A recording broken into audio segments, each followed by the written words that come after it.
रनीरा finally रनीरा the cruel बन जाती है एंड अल्फ ने सब कुछ जला के तबाह कर दिया है। And to be honest it was a great episode for a season finale. Welcome back everyone. आज के इस वीडियो में हम बात करेंगे इस एपिसोड की सारी hidden details, book references, Easter eggs और उन सारी चीजों के बारे में जो शायद आपने मिस कर दी होगी। सो बिना किसी देरी के let's start the video. As always let's talk about new changes in tapestry. हमें बुचर्स बॉल में मारे गए ग्रीन सोल्जर्स का एक नया क्लोजअप शॉट देखने को मिलता है। फिर जैसे ही टेपेस्ट्री पर क्रिस्टन कोल का शॉट दिखाई देता है वो जलना शुरू हो जाती है और उसके बाद हमें एगोन और सनफायर का एक ग्रेट शॉट देखने को मिलता है जो लास्ट एपिसोड में उसके कमबैक को रिप्रेजेंट करता है। And one more interesting thing कि ये रनीरा और साइरेक्स के शॉट को मिरर करता है। यहाँ एगोन का फेस टेपेस्ट्री के साथ जलता है और अब हमारे पास एक ऐसी टेपेस्ट्री है जो लिटरली फायर और ब्लड से भरी हुई है।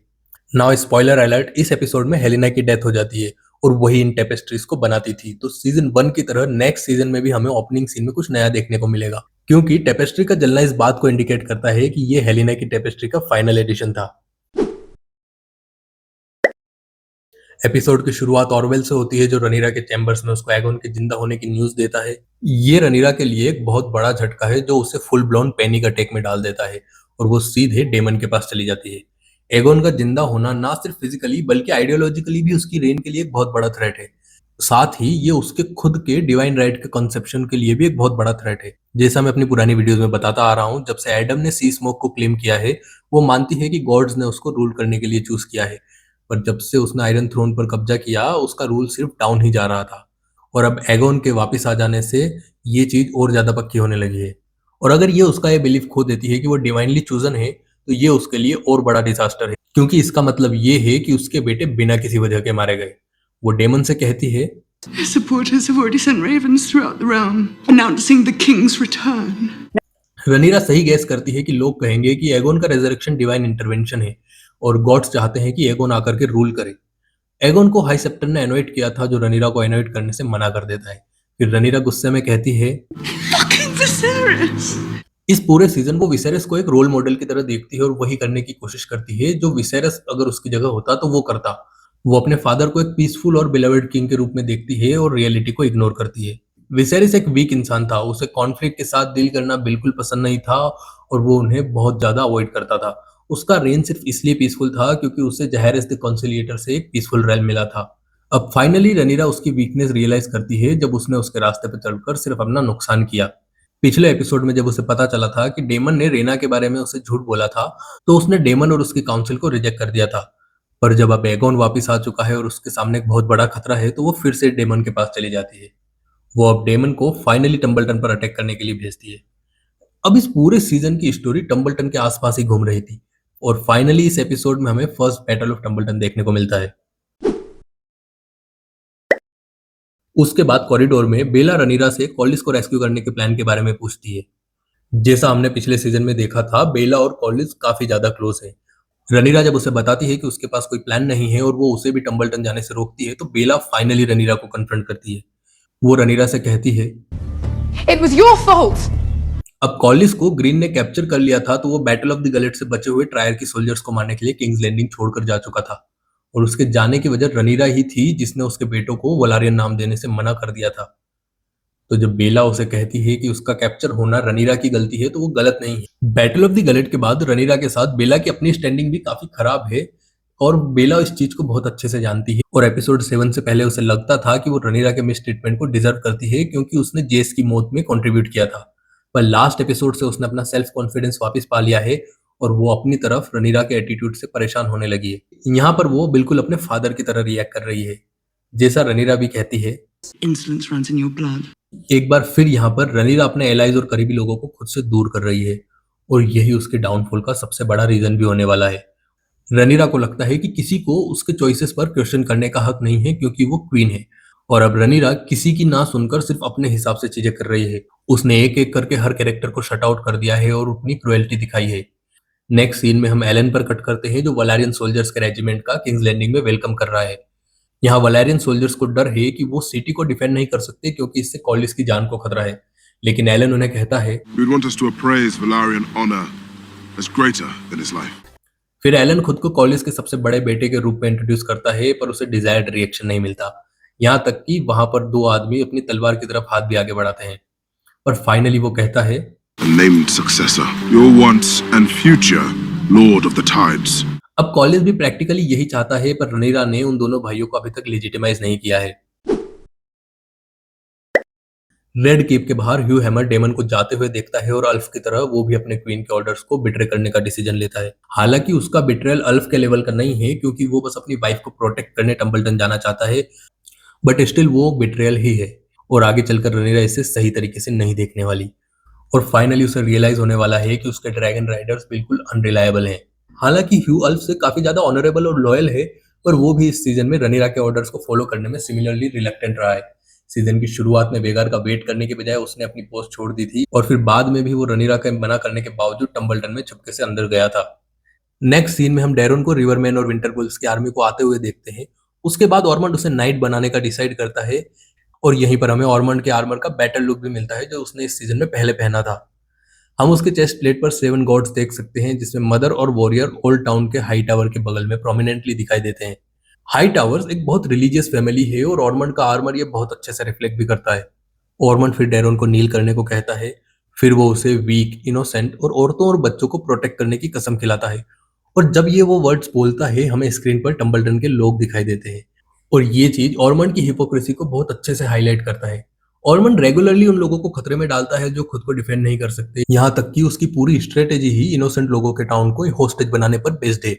इसके अलावा इस एपिसोड में ऑर्मंड लिटरली छोटे बच्चों को अपनी जान बचाने के लिए आगे कर देता है। ऑर्मंड फिर उसे डेरोन द डेयरिंग कहता है, जो नाम हमने पिछले एपिसोड में भी सुना था। And until Darren the Daring takes his rightful place, we will not rest. Next हम सिल्वर विंग को टम्बलटन के बाहर देखते हैं, लेकिन अल्फ वहां नहीं होता। अल्फ टम्बलटन के किसी किचन में है, जहां वो जरूरत से ज्यादा ड्रिंक कर रहा है और अपने सीक्रेट्स बता रहा है। किंग्स लैंडिंग की तरह अल्फ यहाँ भी बस ये चाहता है कि लोग उससे इंप्रेस हो जाएं। अब हम रेड कीप में वापस आते हैं। यहाँ रनीरा विसेरिस की ओल्ड वैलेरिया के मॉडल के ऊपर अपना क्राउन हाथ में लेकर देखती है। फिर उसी समय वहां पर उसकी मेड एलिंडा उसे रिपोर्ट करती है कि हेलिना कुछ खा नहीं रही है। ये सेम प्रॉब्लम हेलिना के साथ कुछ एपिसोड्स पहले भी थी, पर एलिसेंट उसके जाने से पहले उसे खाने के लिए मना लेने में सक्सेसफुल हुई थी। लेकिन अब कन्फाइनमेंट में रहने की वजह से हेलिना ने फिर से खाना छोड़ दिया है। रनीरा एलिंडा को सर एलन को बुलाने को कहती है और ग्रेट सेप्ट में जाकर अपना कोरोनेशन करवाने का डिसाइड करती है। रनीरा अभी भी इस बात से बहुत गुस्सा है कि सीजन की शुरुआत में हाई सेप्टर ने उसे एनोइट करने से मना कर दिया था और इसीलिए आज वो डिटरमाइंड है कि या तो वो उसे एनोइट करेगा या फिर वो मारा जाएगा। फिर वो एलिंडा को बोलकर माइसेरिया को पेंटोस भेजने का भी डिसीजन लेती है और उसकी सर्विस से रिलीव कर देती है। मेरे हिसाब से ये एक बहुत ही अनएक्सपेक्टेड डिसीजन था, पर ये डिसीजन सेंस भी बनाता है, क्योंकि माइसेरिया रनीरा के रेन में विसेरिस वाले विजन की सबसे बड़ी सपोर्टर थी और अब जब रनीरा अपने फादर के आइडिया को रिजेक्ट कर रही है, तो वो माइसेरिया को भी रिजेक्ट कर रही है। पिछले एपिसोड में जब माइसेरिया ने उसे रीअश्योर किया था और कहा था, Those who oppose you will fall away. इस बात ने उसे उस मोमेंट में कंफर्ट जरूर दिया था, पर अब जब उसे एगोन के बारे में पता चलता है, वो देखती है कि ये प्रॉमिसेस कितने खोखले हैं और यहाँ एक ही झटके में माइसेरिया ने वो सब कुछ खो दिया जिसके लिए उसने पिछले सीजन से काम किया था। गॉड्सवुड में हेलिना अपनी प्रिजनर वाली लाइफ से परेशान होकर रो रही होती है और उसके अलावा वो एक टेरेबल फ्यूचर के विजन से भी बहुत ज्यादा टॉर्मेंटेड है और वो चाहते हुए भी उसके लिए कुछ नहीं कर सकती। फिर गार्ड्स जब हेलिना को वापस रेड कीप में ले जाते हैं, तो वो पिछले एपिसोड के अपने ड्रीम से वही घोड़ा और वैगन देखती है। उस ड्रीम में उसने कीप के गेट्स खुलते हुए देखे थे और गेट से एक गोल्डन लाइट आ रही थी। अब जब हमारे पास इस एपिसोड का कॉन्टेक्स्ट है, मुझे लगता है कि वो गोल्डन लाइट उसकी खुद की मौत को रिप्रेजेंट कर रही थी। हेलिना इस एपिसोड में रियलाइज करती है कि इस प्रिजन से बचने का उसका सिर्फ एक ही रास्ता है, जो कि उसकी मौत से होकर जाता है। इसी वजह से वो अपने ड्रीम में डरी हुई लग रही थी और यहाँ वो रियलाइज करती है कि उसकी मौत बहुत करीब है। वो अंदर जाते हुए माइसेरिया को क्रॉस करती है और माइसेरिया रनीरा को उसी समय बिट्रे कर देती है। वो हेलिना को एगोन के बारे में बताती है। Do not trust the queen. Aegon has returned. His dragon lives. रनीरा को माइसेरिया को डिस्कार्ड करने का कॉन्सिक्वेंसेस तुरंत मिल जाता है। फिर माइसेरिया कहती है, She will never release you. ये बात एक बहुत बड़ा कैटलिस्ट होता है जो हेलिना को अपनी जान लेने की तरफ पुश करता है। नेक्स्ट सीन में हम एमंड पर कट करते हैं, जो गहरी नींद से उठा है और इसका मतलब ये है कि एलिस ने एमंड को एलिसेंट के पॉइजन से बचा लिया है। एमंड वहां एक ड्रीम देख रहा था और वो इस सीजन में अपने गिल्ट के विजन से बहुत ज्यादा टॉर्मेंटेड है, बिल्कुल वैसे ही जैसे पिछले सीजन में डेमन के साथ हो रहा था। उसे फिर लगता है कि अपने भाई का मर्डर करने की कोशिश के बाद वो कर्स्ड हो चुका है। My own brother is dead at my hand. और फाइनली हमें एलिस की रियल स्टोरी जानने को मिलती है। वो एमंड को अपनी बैक स्टोरी बताती है। She uncovered incantations more ancient than the land. She discovered then she was cursed to live on. वो बताती है कि वो एगोन्स कॉन्क्वेस्ट के टाइम से जिंदा है और शुरू से हेरन हॉल में रह रही है। यही वो रीजन है कि उसने कुछ एपिसोड पहले कैसल बनते वक्त मरने वाले लोगों के बारे में इतनी डायरेक्टली बात की थी। वो एक्चुअली इसे विटनेस करने के लिए वहां थी। For the laborers who built it, who died here in chains in service to Harren the Cruel. Alys River कहती है कि उसका एक बेटा भी था जो हैरन की लाइन से था। एलिस शायद हैरन या फिर उसके किसी बेटे की वाइफ हो सकती है। Cursed for sharing in Harren's avarice, stripped of her name, her title, her castle. और जब एलिस कहती है She treated with things that lived in the forest. यहाँ वो चिल्ड्रन ऑफ द फॉरेस्ट या ग्रीन मैन के बारे में बात कर रही है। और हमने पिछले सीजन में और इस सीजन के पहले एपिसोड में भी ग्रीन मैन को एलिस के आसपास जरूर देखा है और ये उनसे उसके कनेक्शन का साइन हो सकता है। एलिस फिर रिवील करती है कि उसने अपनी जान लेने की भी कोशिश करी थी, पर उसे पता चलता है कि डार्क मैजिक में इन्वॉल्व होने के बाद उसे इमॉर्टैलिटी का कर्स मिला था। She discovered then she was cursed and sentenced to serve every halfpenny lord who came here to rule it. Red keep में रनीरा हेलिना के पास जाती है और उसे कुछ खाने के लिए कहती है और हेलिना सही सोचती है कि रनीरा क्यों उसके खाने को लेकर इतना कंसर्न्ड है। Think of the babe. You're thinking of him now too. यहाँ पर फिर से रनीरा हेलिना से प्रोफेटिक आंसर निकलवाने की कोशिश करती है और उससे टेपेस्ट्री छीन लेती है। हेलिना फिर उसे खाने से मना कर देती है और रनीरा वहां पर बहुत ज्यादा क्रूएलिटी दिखाते हुए अपने गार्ड से उसे फोर्सफुली खाना खिलवाकर प्रैक्टिकली उसे टॉर्चर करती है। इस सीन को देखने पर पता चलता है कि रनीरा को अपनी हाफ सिस्टर के लिए कोई सिंपैथी नहीं है और ये उसके मैडनेस में जाने का एक और बड़ा साइन है। कैसल के बाहर एडम और एलन रनीरा के एक्शंस पर बात करते हैं। एलन यहाँ पूरी तरह से क्वीन के लिए डिवोटेड लगता है, पर एडम बिल्कुल परेशान है। एडम एलन से कहता है She has grounded Baylor and confined her to the keep. Did you know this?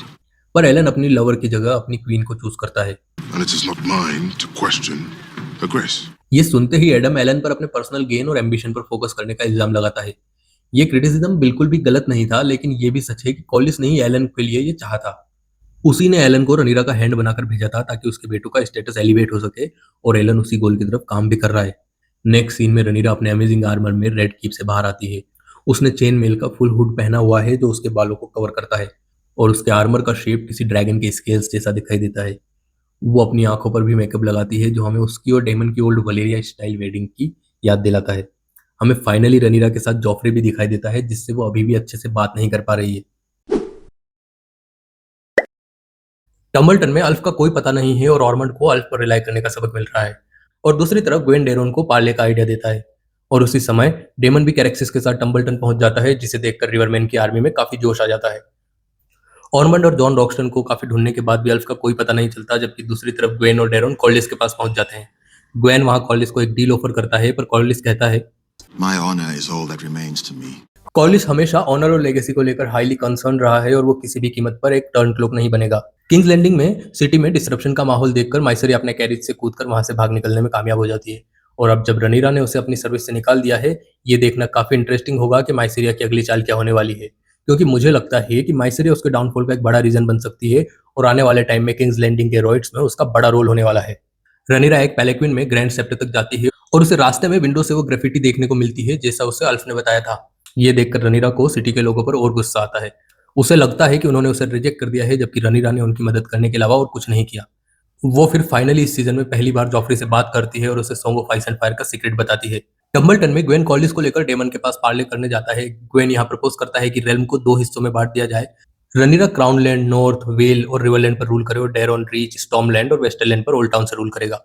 Book में यह प्रपोजल एलिसन ने रनीरा को दिया था जब रनीरा ने किंग्स लैंडिंग पर कब्जा किया था ताकि रेल्म उसके और एगोन के बीच डिवाइड हो जाए, और वो प्रपोजल भी सिमिलरली रिजेक्ट हो जाता है। डेमन कहता है War will end when all the traitors' heads are mounted on spikes above the king's gate, and not before. और ये line fire and blood book से ऑलमोस्ट एग्जैक्ट कोट है जब कॉलिस ने रनीरा और डेमन को सजेस्ट किया था कि उन्हें उन लॉर्ड को माफ कर देना चाहिए जिन्होंने अपनी फिल्टी स्वेयर कर दी है। ग्वेन फिर कहता है कि एगॉन्स कॉन्क्वेस्ट से पहले भी रेल्म डिवाइडेड था पर वहां पीस थी, जो कि पूरे तरीके से गलत है, क्योंकि मेस्टर्स के अकॉर्डिंग शायद ही कोई ऐसा समय था जब 2 या 2 से ज्यादा किंगडम एक दूसरे से वॉर पे नहीं थे। कॉलिस फिर ग्वेन के ऑफर को रिवाइज करता है और कहता है कि डेरोन को एक डिवाइडेड किंगडम का किंग बनाने के बजाय सिर्फ रीच का लॉर्ड पैरामाउंट बना देना चाहिए। वो डेरोन और रेना की शादी का भी प्रपोज करता है जो कि हाउस टारगेरियन की दोनों ब्रांचेस को रीयूनाइट कर देगा।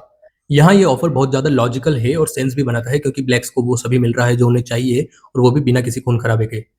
लेकिन डेमन यहाँ कॉलिस को ट्रेटर और कावर्ड कहता है।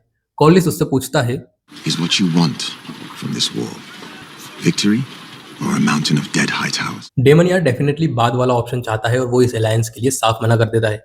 उसे पता है कि वो विनिंग साइड है और वो उन लोगों के साथ अलायंस कभी नहीं करेगा जो टारगेरियन फैमिली में इस डिजास्टर की वजह थे। वो अब सिर्फ रिवेंज में इंटरेस्टेड है। हेरन हॉल में एक ड्रैगन की आवाज से एमंड की नींद खुल जाती है और जैसे ही वो बाहर जाता है एगोन वहां आ जाता है। एगोन यहाँ वही करने आता है जो उसने सीजन की शुरुआत में कहा था। I'm going to find him and fucking kill him or die in the attempt. पर ये वैसा बिल्कुल नहीं होता जैसा एगोन ने इमेजिन किया था। एमंड अब एक ब्रोकन मैन है जो अपने किए पर गिल्टी फील कर रहा है। एमंड अभी तक यही सोच रहा था कि एगोन मर चुका है और उसने अपने भाई को मारा है, लेकिन एगोन को देखकर वो अपने घुटने पर आ जाता है और एगोन सीधा उसे वहां पहुंचकर चांटा लगाता है और कहता है I'm alive!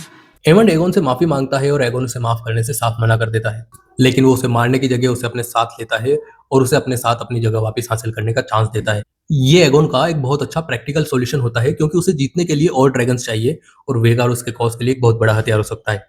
फिर एलिस वहां एक नाइफ के साथ आती है और ऐसा लगता है कि वो एगोन को मारने के लिए पूरे तरीके से तैयार है, बिल्कुल वैसे ही जैसे उसने उस स्टेबल बॉय को मारा था। पर फिर वो देखती है कि एगोन असल में एमंड के लिए कोई थ्रेट नहीं है। एगोन फिर एमंड को अपना प्लान बताता है कि वो वेगार को ढूंढकर टम्बलटन जाएंगे और वहां से डेरोन और हाईटावर आर्मी को लेकर रनीरा पर हमला करेंगे, लेकिन एलिस नहीं चाहती कि एमंड उसे छोड़कर चला जाए। लेकिन मुझे लगता है कि एमंड वहां से जरूर जाएगा क्योंकि उसे फाइनली अपनी गलतियों को ठीक करने का मौका मिला है। डेमन अपनी आर्मी के कमांडर्स के साथ बैटल प्लान डिस्कस कर रहा होता है और कहता है Take every care to preserve the town and its people. The realm is watching. लेकिन हमें पता है कि ये बात सिर्फ कहना आसान है और करना बहुत मुश्किल, जो हमें एपिसोड में आगे जाकर देखने को भी मिलेगा। डेमन बैटलमेंट्स को जलाने का प्लान करता है, पर तभी उन्हें पता चलता है कि ऑर्मन ने सिटी के वॉल्स पर छोटे बच्चों को खड़ा किया है। अब डेमन विंटरवॉल्स को इस प्रॉब्लम को सॉल्व करने के लिए भेजता है। डेमन लॉर्ड रॉड्रिक डस्टिन से पूछता है कि क्या वो अभी भी अपनी क्वीन के लिए जान देने को तैयार है। We have come to die for the Dragon Queen. और वो कहता है Can't fucking wait. King's Landing में रनीरा हाई सेप्टन को कन्फ्रंट करती है, लेकिन वो फिर से उसे एनोइट करने से साफ मना कर देता है। My gods do not deal in dragons. वो मानता है कि एगोन का वापस आना एक डिवाइन रेजरेक्शन है और इसीलिए रनीरा को सपोर्ट करना गॉड्स के विल के अगेंस्ट है। हाई सेप्टन कहता है To harm me is to declare war upon the starry set. अब ये पहली बार नहीं है जब टारगेरियंस ने फेथ के खिलाफ वॉर शुरू किया था। मैगोर द क्रूल ने भी अपनी रेन के दौरान फेथ के साथ वॉर स्टार्ट कर दिया था। एलन शुरू में हाई सेप्टन को मारने से हेजिटेट करता है, पर रनीरा उसके कान में विस्पर करती है You are the blood of old Valyria. You are the higher gods than his. ये कहते समय वो बिल्कुल डेमन की तरह साउंड कर रही थी। एलन फिर हाई सेप्टन को मार देता है और उसके बाद वो बहुत ज्यादा हॉरिफाइड लगता है और नेक्स्ट सीजन में हमें हाई सेप्टन की डेथ के कॉन्सिक्वेंसेस 100% देखने को मिलने वाले हैं। अब रनीरा बाहर किंग्स लैंडिंग के लोगों से बात करने आती है और ये वही जगह है जहां उसने सीजन के स्टार्ट में उन लोगों को खाना बांटा था और उस समय सभी लोग उसके आने से बहुत खुश थे, लेकिन इस बार वो यहाँ अपनी खुद की लेजिटिमेसी रीस्टेट करने आती है। इन दी एंड स्मॉल फोक्स को लेजिटिमेसी से कोई मतलब नहीं है, वो बस एक ऐसा रूलर चाहते हैं जो उनकी टेबल पर खाना रखे और उनकी सेफ्टी का ध्यान रखे। रनीरा यहाँ उन्हें song of ice and fire के बारे में भी बताती है, जो इससे पहले तक एक टारगेरियन सीक्रेट था जिसे सिर्फ एयर्स को बताया जाता था, बाकी टारगेरियंस को भी इसके बारे में कोई जानकारी नहीं थी। वो लोगों की नजर में अपनी इमेज को लेकर इतना कंसर्न है कि वो अपनी स्टैंडिंग इंप्रूव करने के लिए अपने फैमिली सीक्रेट्स को बिट्रे करने को तैयार है। फाइनली वो मोमेंट आ जाता है जिसका हमें इस सीजन के स्टार्टिंग से इंतजार था। टम्बलटन के बाहर डेमन अपने सोल्जर्स को पेप टॉक देता है और जिसके एंड में वो कहता है I don't want the best of you, I want the worst! और इस पूरे सीक्वेंस में विंटरवॉल्स का वॉर क्राई मुझे बहुत क्रेजी लगा। अल्फ का अभी भी कोई पता नहीं है और ऑर्मन को लगता है कि वो वहां से भाग चुका है और उसे रियलाइज होता है कि अब वो सभी मरने वाले हैं और तभी उसे पता चलता है कि ग्वेन और डेरोन ने उसके पीछे से डेमन के साथ पार्ले करने की कोशिश की थी। ये सुनकर वो और ज्यादा आंख बबूला हो जाता है। वॉल्स के बाहर अब हमें क्लासिक सीज वॉरफेयर दिखाई देता है। रॉडी द रूइन जैसे ही वॉल पर चढ़ता है वो हाई टावर सोल्जर्स को मारने लगता है और वहीं एक छोटा बच्चा उसके पैर पर डंडे से मारता है और वो डेमन के ऑर्डर को डिसरिगार्ड करते हुए तुरंत उसे मार देता है। ये हमें वॉर की असली ब्रूटैलिटी बताता है। अब डेमन को भी पता चलता है कि अल्फ गायब है I cannot find Sir Alf the White. और तभी वहां ह्यू हैमर वर्मिथोर पर आ जाता है, जबकि उसे सिटी में होना चाहिए था। डेमन विंटरवॉल्स के दरवाजे खुलने का वेट कर रहा है, पर अब वो और इंतजार नहीं कर सकता और खुद कैरेक्सिस के साथ आगे बढ़ने का डिसीजन लेता है। और जैसे ही डेमन आगे जाता है, ग्रीन्स यहाँ बच्चों को गेट के सामने फोर्सफुली खड़ा कर देते हैं और उनमें से ज्यादातर बच्चे ड्रैगन को सामने देखकर भाग जाते हैं, पर यहाँ 2 बच्चे टाउन को डिफेंड करने के लिए वहीं खड़े रहते हैं। शुरुआत में डेमन थोड़ा सा हेजिटेट करता है, लेकिन वो फाइनली उन्हें भी जला देता है। फिर डेमन चार्ज लीड करते हुए अपने घोड़े के साथ सीधे गेट्स से सिटी में चला जाता है और ये दिखाता है कि वो कितना ब्रेव है। ऑर्मन फाइनली अल्फ को ढूंढ लेता है जहां वो एक टॉयलेट सीट पर बेहोश पड़ा है। ऑर्मन पिछले एपिसोड में अल्फ को काफी फ्लैटर कर रहा था, पर अल्फ के इस बिहेवियर के बाद वो अपने ट्रू सेल्फ को नहीं छुपा सकता। ऑर्मन अल्फ को सबके सामने मारता है और कुछ ही देर में वो इसके कॉन्सिक्वेंसेस को फेस भी करने वाला है। फिर हम देखते हैं कि केट हाईटावर सोल्जर्स और विंटरवॉल्स के बीच एक कॉन्फ्लिक्ट में फंस जाती है और जैसा हमें बाद में पता चलता है यहीं पर उसकी मौत भी होने वाली है। फाइनली हमें एक मैसिव फेस ऑफ देखने को मिलता है जब जॉन रॉक्स्टन डेमन के पास आता है और कहता है, फिर वो दोनों क्रेजी ड्यूल करते हैं। यहाँ इन दोनों के पास वलेरियन स्टील स्वॉर्ड्स होती हैं और जॉन रॉक्स्टन डेमन को आसानी से ओवरपावर कर देता है और जैसे ही वो अपने अंगूठे से डेमन की आंख दबाता है, ये मुझे तुरंत माउंटेन वर्सेस ऑबरिन की याद दिलाता है और ये ड्यूल उन कुछ मौकों में से एक है जब हमने डेमन को हारते हुए देखा है। क्वेन फिर डेरॉन के पास जाता है जो टसेरियन के साथ बैटल में राइड करने का डिसीजन लेता है। क्वेन उसे ऐसा करने से साफ मना करता है पर डेरॉन कहता है I won't be remembered a craven. पर ग्वेन उसे दोबारा सोचने को कहता है। I have fought beside other brave men who believed that death was the only path to glory. Gwayne यहाँ डेरॉन के लिए एक बेहतर फ्यूचर चाहता है and to be very honest Viserys के सभी चिल्ड्रंस में से डेरॉन ही सबसे समझदार और साथ में ब्रेव भी है और वही थ्रोन का सबसे डिजर्विंग कैंडिडेट भी लगता है।